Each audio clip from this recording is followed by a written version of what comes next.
سید کو دیا جا سکتا ہے اور سید کا فطرہ غیر سید کو بھی دیا جا سکتا ہے انشاءاللہ۔ آپ حضرات الحمدللہ ان سب مسائل سے بخوبی واقف ہیں اور آپ کے علم میں یہ سب مسائل ہیں، صرف یاد دہانی کے لیے آپ کی خدمت میں عرض کیا جا رہا ہے۔ عزیزان گرامی، ماہ مبارک رمضان گزر گیا، الحمدللہ آپ حضرات کے روزے رکھے، نمازیں پڑھی، اعمال شب قدر کیے۔ میری قوم اب ایسی نہیں ہے کہ جس کے لیے یہ کہا جائے، کبھی ایسی نہیں تھی کہ وہ بے عمل ہے۔ میں خود نماز پڑھاتا ہوں تو میں اس کی گواہی دے سکتا ہوں، الحمدللہ جس طرح سے مجلسوں میں لوگ جمع ہوتے ہیں اسی طرح سے نماز جماعت میں بھی آتے ہیں۔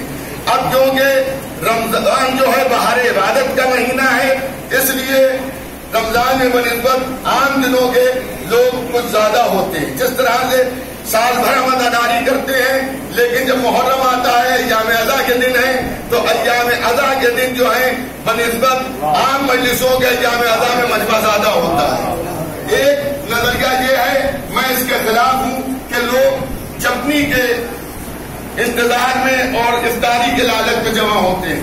میں عزیزان گرامی اسے خلاف اخلاق سمجھتا ہوں۔ اگر یہ میں سمجھوں یا کوئی سمجھے کہ آنے والا افطاری کے لالچ میں آیا ہے، نہیں، الحمدللہ عام دنوں میں مومنین کا کثیر تعداد میں بہت سے مومنین ہمارے سامنے یہاں بیٹھے ہیں جو سال بھر نمازوں میں جن سے ملاقات ہوتی ہے اور وہ تشریف لاتے ہیں۔ میں اسی طرح سے اس کا بھی مخالف ہوں۔ لوگ کہتے ہیں مجلس میں حصہ اچھا بڑھتا ہے تو مجمع زیادہ ہوتا ہے، یہ خیال خام ہے، اس لیے کہ شہر میں جو سب سے بڑی بڑی مجلسیں ہوتی ہیں مرکزی، کسی میں مجلس میں حصہ نہیں بڑھتا ہے۔ مومنین باہر سے سبھی لگا کے بانٹتے وہ الگ کی بات ہے، لیکن جو اشرا کر رہا ہے اس کی طرف سے حصہ نہیں بڑھتا، لیکن مجمع سب مجلسوں سے زیادہ ہوتا ہے۔ مثلا غفران کی مجلس، امام بڑے آقا باقر کی مجلس، دوسری جگہوں کی مرکزی مجلسیں جو ہیں اس میں مجمع حصے کی لالچ میں اگر جانے والا ہوتا تو کم ہوتا۔ نہ ہماری ملت حصے کی لالچ میں عزاداری کرتی ہے اور نہ ہماری ملت ماہ مبارک رمضان میں افطاری کی لالچ میں عبادت کرتی ہے۔ ہم اللہ کو لائق عبادت سمجھتے ہیں، اس لیے کہ ہم جس مولا کو مانتے ہیں، امیر المومنین حضرت علی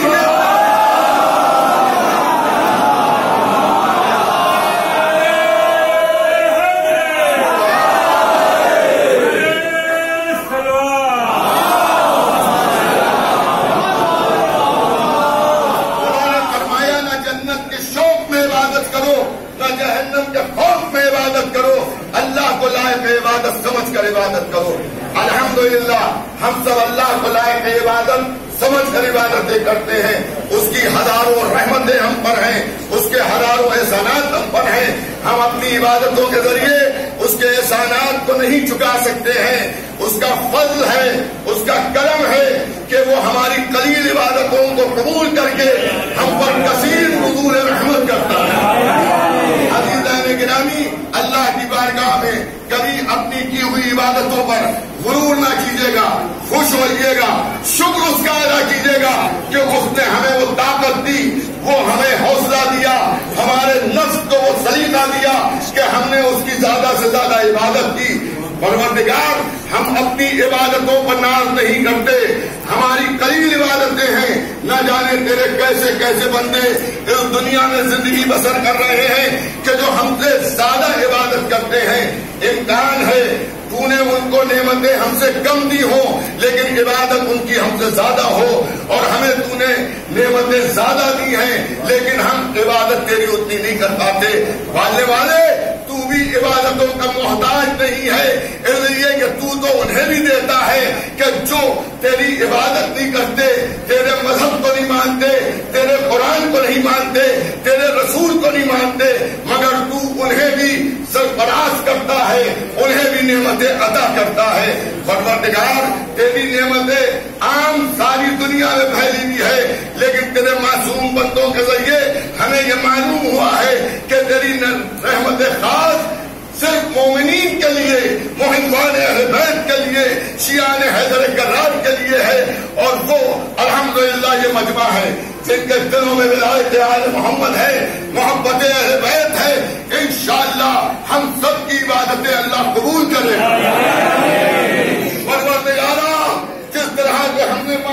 بھر کے رمضان میں عبادتیں کی، روزے رکھے، قرآن پڑھا، دعائیں پڑھی، پروردگار پورے سال ہم اسی طرح سے عبادتیں کرتے رہے۔ محمد و آل محمد کا واسطہ، حسین ابن علی کی عظیم قربانی کا واسطہ، اگر امام اپنی عظیم قربانی نہ دیتے تو آج ہمیں یہ بھی نہ معلوم ہوتا کہ مکے کی سنگلاخ وادیوں پر کوئی نبی آیا تھا۔ اور رمضان کا مہینہ عبادتوں کا ہے، یہ سرکار سید الشہداء حضرت امام حسین ابن علی کا صدقہ ہے کہ ان کی قربانی نے ہمیں عبادتوں کا سلیقہ سکھایا۔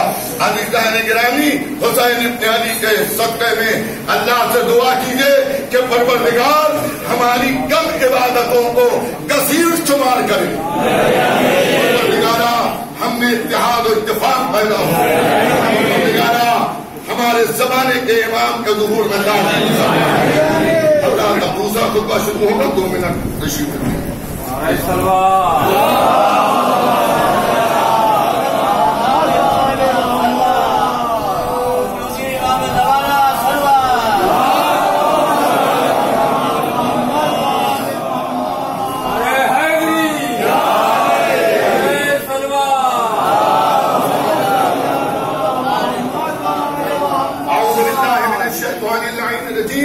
بسم اللہ الرحمن الرحیم۔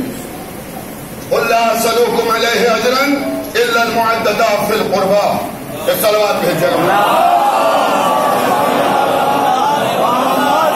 قرآن حکیم اجر رسالت میں محبت اہل بیت کو مانگ رہا ہے، ولایت آل محمد کو مانگ رہا ہے۔ میں ضروری سمجھتا ہوں کہ آج کے دوسرے خطبے میں اس ظالم جابر حکومت کے بارے میں آپ کی خدمت میں عرض کروں کہ جس نے آج سے تقریباً 80 سال قبل انہدام جنت البقیع کیا۔ آج سمجھ گئے ہوں گے سعودیہ عربیہ کی وہابی دہشت گرد حکومت جس نے بی بی زہرا کے روزے کو گرایا، جس نے امام حسن کے روزے کو گرایا، جس نے امام زین العابدین علیہ السلام کے روزے کو گرایا، جس نے امام محمد باقر علیہ السلام اور امام جعفر صادق علیہ السلام کے روزوں کو منہدم کیا۔ عزیزان گرامی، برادران ایمانی، اس کے علاوہ فاطمہ بنت اسد سلام اللہ علیہا مادر باب الحوائج حضرت ام البنین، اور اس کے علاوہ ازواج رسول میں حضرت خدیجہ الکبریٰ اور محسن اسلام حضرت ابو طالب علیہ السلام اور بھی نمایاں شخصیتوں کے روزوں کو منہدم کیا۔ آج افسوس ہے کہ دنیا اسلام انہیں مسلمان سمجھ رہا ہے، ان کا دین تو سامنے ہے، آپ دیکھ رہے ہیں۔ آپ نے جب سے ہوش سنبھالا ہوگا کبھی بھی سعودی عربیہ کی عید صحیح دن نہیں ہوئی ہے، کبھی 28 روزوں پر عید ہو گئی، کبھی 27 روزوں پر عید ہو گئی۔ ہمیشہ یہاں جو ہے عید علی اعلان غلطی کرتے ہیں اور اس کے بعد مسلمان انہیں پھر بھی گلے سے لگائے ہیں۔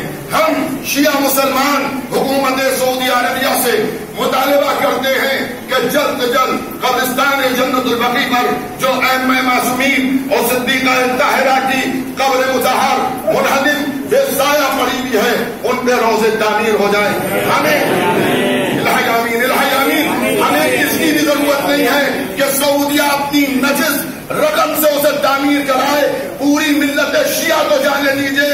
جتنے مومنین، میں سچ عرض کر رہا ہوں، جتنے مومنین اس وقت خطبے میں موجود ہیں، اگر اجازت مل جائے تو ہم اپنا اسباب بیچ کر، ہم اپنے گھر کے زیورات بیچ کر، ہم اپنے گھر کے برتنوں کو بیچ کر سعودی عربیہ میں لاجواب روزے تعمیر کرا سکتے ہیں۔ ہم کسی کے محتاج نہیں ہیں، ہم کسی کے سامنے دست سوال نہیں پھیلائے ہوئے ہیں۔ ہاں، کیونکہ دنیا کے نظام حکومت ایسے ہیں کہ جس کی وجہ سے ہم سعودی عرب میں ہمیں وہ اختیارات نہیں ہیں جو ہمیں اپنے ملک ہندوستان میں ہیں۔ ہم تو شکر ادا کرتے ہیں کم از کم اللہ نے ہمیں بھارتی مسلمان بنایا کہ جہاں کم از کم روزے گرائے تو نہیں گئے۔ امام حسین علیہ السلام کی والدہ ماجرہ کی توہین تو نہیں کی گئی۔ عزیزان گرامی، برادران ایمانی، محبان اہل بیت، آپ اپنے بچوں کو یہ بتائیے کہ جنت البقیع پر روزے تعمیر نہیں ہے۔ آپ بتائیے کہ قبرستان جنت البقیع پر بے سایہ قبریں ہیں۔ آپ نے وہ مرقع دیکھے ہوں گے کہ جس میں آپ کو چند قبریں جن میں پتھر لگے ہوئے ہیں یوں ہی نشانی کے طور پر، ان قبروں کو آپ نے دیکھا ہوگا. وہی جنت البقیع ہے، وہی قبرستان ائمہ بقیع ہے. عزیزان گرامی، میں آج سے 2 سال قبل حج بیت اللہ پر گیا تھا. خدا لعنت کرے وہاں کے مقبوں پر، مولویوں پر اور وہاں کے سپاہیوں پر جو کھڑے ہو کر قبر ائمہ بقیع کی زیارت کے لیے بھی منع کر رہے تھے.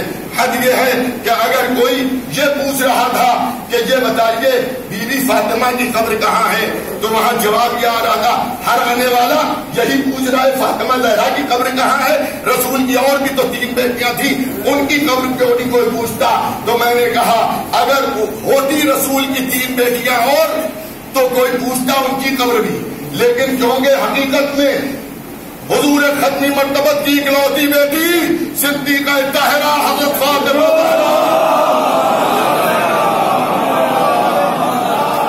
سلام اللہ علیہا تھی. یہ ظلم سعودی عرب کر رہا ہے اور دنیا بھر میں جو دہشت گردی پھیلی ہے وہ سعودی عربیہ کی وجہ سے پھیلی ہے. آج شوال کو انہدام جنت البقیع ہوا ہے. مومنین اس دن کو یوم غم اور یوم سیاہ کے عنوان سے منائیے. میں نے پچھلے سال بھی ایک گزارش کی تھی، میری اس آواز کو آپ واٹس ایپ کے ذریعے، فیس بک کے ذریعے دوسرے مومنین تک بھی پہنچائیں. میں نے یہ گزارش مومنین سے کی تھی کہ جس طرح سے رمضان کا آخری جمعہ جو ہے وہ یوم القدس منایا جاتا ہے، اسی طرح سے شوال کا پہلا جمعہ جو ہے وہ یوم بقیع کے عنوان سے منایا جائے اور ساری دنیا کے مسلمان ائمہ بقیع کو خراج عقیدت پیش کریں اور ظالم جاوید سعودی عربیہ کی حکومت کے خلاف صدائے احتجاج بلند کریں. جب تک کہ دنیا میں وہابیت رہے گی، اس پیغام کو بھی دوسروں تک پہنچا دیجیے گا، جب تک کہ دنیا میں وہابیت رہے گی دہشت گردی ہوتی رہے گی. جس دن سے وہابیت ختم ہو گئی اس دن سے دہشت گردی ختم ہو جائے گی. ابھی میں آپ کی خدمت میں عرض کروں، ظاہر ہے ہم لوگوں کی نظر دوسری چیزوں پہ بھی ہوتی ہے. ایک ویڈیو علی گڑھ یونیورسٹی کا غالباً ہے، کیونکہ جو بولنے والا تھا وہ وہیں کا تھا. وہ یہ کہہ رہا ہے کہ مسلمانوں میں اتحاد پیدا ہو، اور اس کے بعد کہتا ہے یہ سروے کیا جائے کہ یہ اختلاف کیسے پیدا ہوئے ہیں. تو اس میں آپ کو معلوم ہے اس نے اختلافات کی جو بنیاد قرار دی ہے، اس نے تیسرے خلیفہ میں نام نہیں لینا چاہتا. میں وضو کے عالم میں ہوں، عبادت کر رہا ہوں، میں اس نجس کا نام نہیں لوں گا. تیسرے خلیفہ کا نام لے کے کہتا ہے اس کے قتل. اس کے بعد بغداد کا انقلاب، اسی طرح سے اس نے تذکرہ کیا، نہ علی مولا علی کے حق صدق کو غصب کرنے کا ذکر کیا، نہ اس نے شہادت علی کا ذکر کیا، نہ اس نے امام حسین کی شہادت کا ذکر کیا، نہ اس کے بعد رونما ہونے والے حالات کا ذکر کیا. یعنی خلافی وہابیت ہندوستان میں بھی اس طرح سے پھیلائی جا رہی ہے. میں حکومت ہند کی خدمت میں عرض کروں گا، آپ بھی دہشت گردی سے الجھ رہے ہیں. اگر دہشت گردی سے نجات پانا ہے تو حکومت ہند پوری طرح سے محبان اہل بیت کے ساتھ آ جائے. جو عزادار ہے وہ دہشت گرد نہیں ہوتا، جو عزاداری کے خلاف ہے وہی دہشت گرد ہوتا ہے، وہی دہشت گرد ہوتا ہے، وہی جو ہے وہ انسانی جانوں کو ضائع کرتا ہے. اس سلسلے میں میری گزارش ہے، شہر میں جہاں جہاں انہدام جنت البقیع کے احتجاجات ہوں اس میں آپ شرکت کیجیے. مولانا یاسر عباس صاحب کی جانب سے شہید اسمارک پر انشاءاللہ 8 اکتوبر کو دن میں 12 بجے حضرت دستور صاحب احتجاجی جلسہ منعقد ہوگا، اس میں بھی تشریف لے جائیے گا. اور جہاں جہاں اس قسم کے جلسے ہوں، میں یہ نہیں کہتا کہ آپ ایک ہی جگہ نہیں جائیے، جہاں بھی آپ جا سکتے ہو وہاں جائیے. اگر اپنے شہر میں نہ ہوئیے گا، پردیش میں ہوئیے گا تو وہاں بھی دریافت کیجیے گا. پوری دنیا میں جہاں بھی شیعہ ہیں وہ یوم غم مناتے ہیں، اپنے بچوں کو بتائیے. دوسری گزارش ہے، پہلی خطبہ تمام ہے، پہلی گزارش یہ تھی کہ شوال کا پہلا جمعہ یوم بقیع کے عنوان سے منایا جائے. دوسری گزارش یہ ہے کہ آپ اپنے گھروں میں ایک غلہ بنائیں گے جس میں بچوں سے پیسہ ڈلوائیں گے تاکہ وہ متوجہ ہوں، اور ان سے کہیے کہ جب بھی قبرستان جنت البقیع پر روزہ بنے گا یہ رقم ہم وہاں بھیجیں گے، آپ کسی کو نہ دیجیے، اپنی تحریر میں رکھیے، اپنے پاس رکھیے، اس تحریر سے کم از کم بچوں کو یہ علم ہوگا کہ ہمارے اماموں کے روزے منعقد ہوئے۔ آج سوال کو آپ بتائیے، اس لیے کہ اجر رسالت کا ثبوت یہی ہے کہ ہم اہل بیت سے محبت کریں اور اہل بیت کے دشمنوں سے اعلان برات کریں۔ وہ کل کے دشمن تھے جنہوں نے اہل بیت کو قتل کیا، آج کے دشمن ان کے روزوں کے دشمن ہیں۔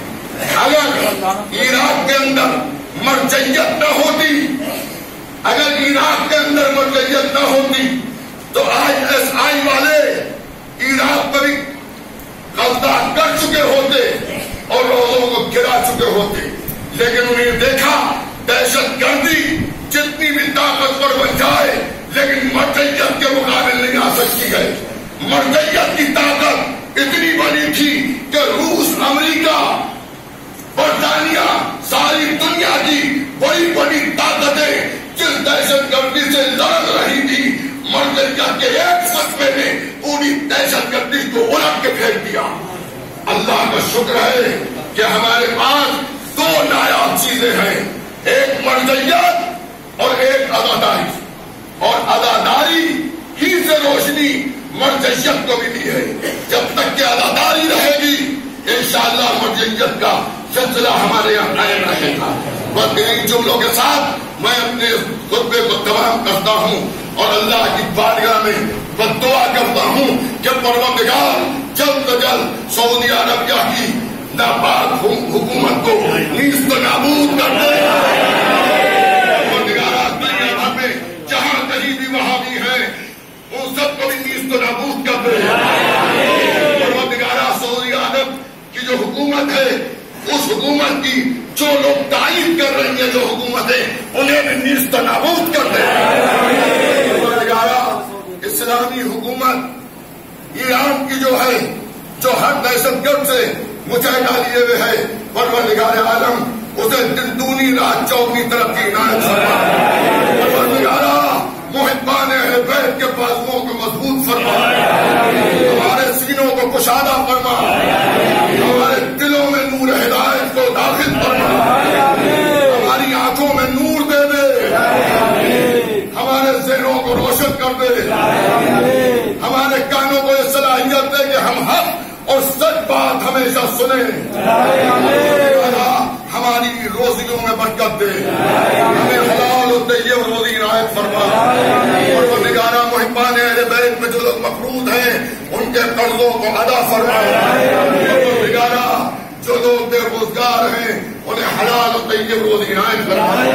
پروردگارہ ہمارے جسموں کو قوت دے دے، پروردگارہ وہ قوت دے کہ جس سے ہم تیری زیادہ سے زیادہ عبادت کر سکیں۔ پروردگارہ ہماری ملت میں محبان اہل بیت کے دعا بھی ہے اور ایک نصیحت بھی ہے، جہاں تفرقہ ہوتا ہے، جہاں دوریاں ہوتی ہیں، جہاں ملت ٹوٹ جاتی ہے، وہاں تباہ ہو جاتی ہے۔ ہم اللہ کی بارگاہ میں دعا گو ہیں کہ ہماری ملت میں اتحاد و اتفاق پیدا فرما۔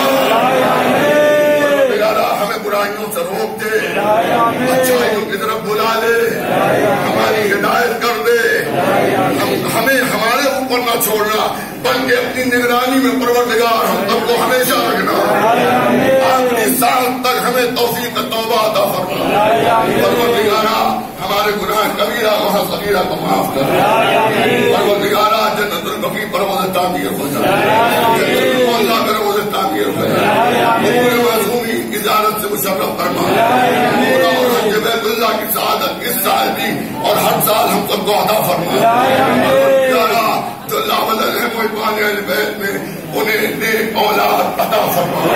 پروردگارہ جن لوگوں نے دعا کے لیے مجھ سے کہا تھا ان کی نیک حاجتوں کو پورا فرما۔ پروردگارہ ہم سب کے امام زمانہ کے ظہور میں تاجیل فرما۔ اس موقع پر اگر ان افراد کو فراموش کر دیا جائے تو اچھا نہیں ہے۔ آپ جانتے ہیں کہ یہ نماز اور یہاں جتنی بھی نمازیں ہوتی ہیں ان کو قائم کیا ہے انجمن سفینۃ النجات. انجمن سفینۃ النجات کے بانی میرے والد مرحوم قدس الاسلام المسلمین علی مولانا مرزا محمد عالم طاہر اللہ مقام کے آپ سے گزارش ہے ان کے نام 1 مرتبہ سورہ الحمد 3 مرتبہ سورہ توحید کی تلاوت فرما کر مولانا عالم صاحب مولانا مرزا محمد ذکی صاحب باقر لکھا خلش لکشمی مرشل بھائی کے روح کو سکندر آغا صاحب ذاکر علی صاحب اللہم جو کہلاتے تھے اور جن مومنین نے اس نماز میں کسی طرح کا تعامل کیا قائم کیا ہے ان سب کی ارواح طیبہ کو ساتھ فرما.